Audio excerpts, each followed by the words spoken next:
Kasalukuyang gumagawa ako, nagpapaking ako nitong aking ginawang malunggay. Malunggay tea. Ito guys ay air dry. Hindi siya yung pinatuyo ko sa mismong init ng araw. Ano siya, air dry lang siya, nakalagay sa net. Para hindi siya magabukan. Tapos pag siya ay tuyo na, yan, aking ginigiling. Meron akong gilingan, tapos aking ngayon sa tea bag. Isang tea sa isang tasa. Ilang beses kong ginagamit kasi hanggang may kulay siya. Dagdag lang ako ng dagdag ng tubig kagaya nito. Ayan o. Ayan. Tapos napakaganda nito sa kalusugan. Minsan ito ginagamit ko sa pag ako'y gumagawa ng mga cake, mga tinapay. Yan, hot cake.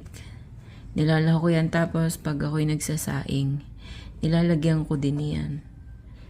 Yan. So, ganyan ang aking ginagawa. Bale, hindi na kami nagkakape. Pag naubusan ako nito, kagaya ngayon, lalo na ngayon summer, yung malunggay ko sa tanim, ano siya, munti ang dahon, nag-dry. Kasi nga, summer, walang ulan. Buti na lang nakakuha ako ng madami bago nag-init. So, ito nakapagpatuyo ako. Kaya, habang may malunggay, ito ang aming iniinom. Pag wala ng malunggay, yan, balik kami sa kape. Yung brewed coffee talaga, kaping barako. Inilalaga, hindi yung 3-in-1 o instant. Kaya, yan. Tapos wala yung asukal. Hindi kami nag-aasukal. So, napakaganda nito sa kalusugan. Napakaganda sa katawan. Itong malunggay tea. Gawin nyo ito guys. Kasi napansin ko noong ako'y uminom nito. Yung tuwing umaga, pagising mo, pag inom mo ng tubig sa umaga, diretso ka na sa banyo. Alam nyo na kung anong gagawin nyo sa banyo. Ang ginhawa ng pakiramdam.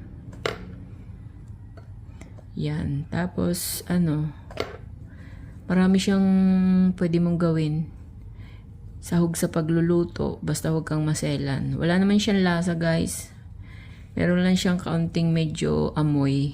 Kaya lang hindi siya hindi siya masama sa panlasa. Masarap siya. Pag minsan ang gagawin ko nito, magpapakulo ako ng marami nito. Tapos ilalagay ko siya, pag malamig na ilalagay ko siya sa rep. Yun ang iniinom namin. Yan, kaya guys, gumawa kayo ng ganito. Malunggay tea. Natural. Alam mong ikaw ang gagawa, alam mong malinis, at alam mong purong malunggay o moringa.